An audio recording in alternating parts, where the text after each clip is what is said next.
ఇక ఢిల్లీకి నేడు తెలంగాణ సీఎం రేవంత్ రెడ్డి వెళ్లనున్నారు. సాయంత్రం 4 గంటలకు జరిగే సిడబ్ల్యూసీ సమావేశంలో రేవంత్ పాల్గొననున్నారు. ఈ సమావేశంలో కులగణన, పహల్గామ్ ఉగ్రదాడి అంశాలపై చర్చించే అవకాశం ఉంది. సమావేశం అనంతరం పలువురు కేంద్రములతో ఇక సీఎం రేవంత్ రెడ్డి భేటీ అయ్యే అవకాశం ఉంది. ఇక ఇదే అంశానికి సంబంధించి మరిన్ని డీటెయిల్స్ మా కరెస్పాండెంట్ అజీం అందిస్తారు. అజీం, చెప్పండి.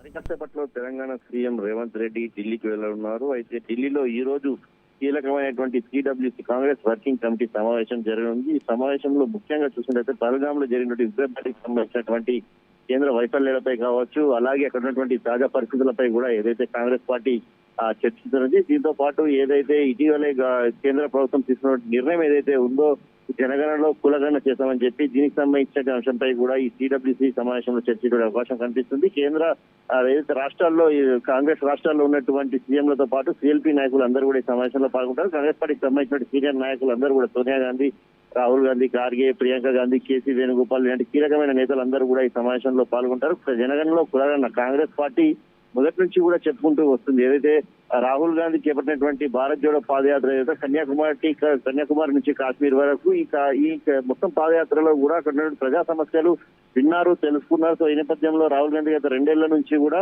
దేశంలో ఖచ్చితంగా అవసరం ఉంది, జనగణనలో కులగణన చేయాల్సిన అవసరం ఉంది, జనాభా ఎంత తెలుసుకోవాలి, ఎవరెంతో తెలుసుకోవాలి, వారికి తగినట్టు వారికి సంబంధించినటువంటి ప్రతిఫలాలను అందజేయాలని చెప్పి కాంగ్రెస్ పార్టీ గత కొద్ది రోజులు కూడా చెప్పుకుంటూ వస్తుంది. సో ఈ నేపథ్యంలో కేంద్రం క్యాబినెట్ లో నిర్ణయం అయితే తీసుకుంది. కానీ దీనికి సంబంధించిన విధి విధానాలు కావచ్చు, అలాగే ఏర్పాటు చేసిన కమిటీలు కావచ్చు, అలాగే అన్ని రాజకీయ పార్టీలతో చర్చించాల్సిన అంశాలు ఏవైతే ఉన్నాయో అన్ని అంశాలపై కూడా ఏదైతే చర్చించినట్టు తెలుస్తుంది. అయితే ఈ సమావేశంలో రేవంత్ రెడ్డి తెలంగాణను రోల్ మోడల్ గా తీసుకొని ఇక్కడ అవలంబించినటువంటి తీరు ఏదైతే ఉందో ఎలిమినేటర్స్ నియమించడం కావచ్చు, ప్రశ్నాపత్రాలు సమర్పణ చేయడం కావచ్చు, 57 క్వశ్చన్స్ ఇక్కడ తయారు చేశారు. ఏదైతే అన్ని ప్రజా సంఘాలతో కూడా డిస్కస్ చేయడం కూడా జరిగింది. ఇలాంటి అనేక అంశాలు కూడా తెలంగాణ రాష్ట్రంలో చేసినటువంటి జన కులగణనకు సంబంధించినటువంటి అంశంపై ఏదైతే ఇక్కడ నిర్వహించినటువంటి పద్ధతులు ఏదైతే అన్ని అంశాలు కూడా ఏదైతే సిడబ్ల్యూసీలో కూడా రేవంత్ రెడ్డి వివరించడం కూడా మనకు తెలుస్తుంది. సో ఈ సమావేశం అనంతరం రేవంత్ రెడ్డి పలు అభివృద్ధి కార్యక్రమాలపై ఏదైతే ఉన్నటువంటి కేంద్ర మంత్రులు కూడా కలిసే అవకాశం ఉన్నట్టు కూడా మనకు తెలుస్తుంది. సారం.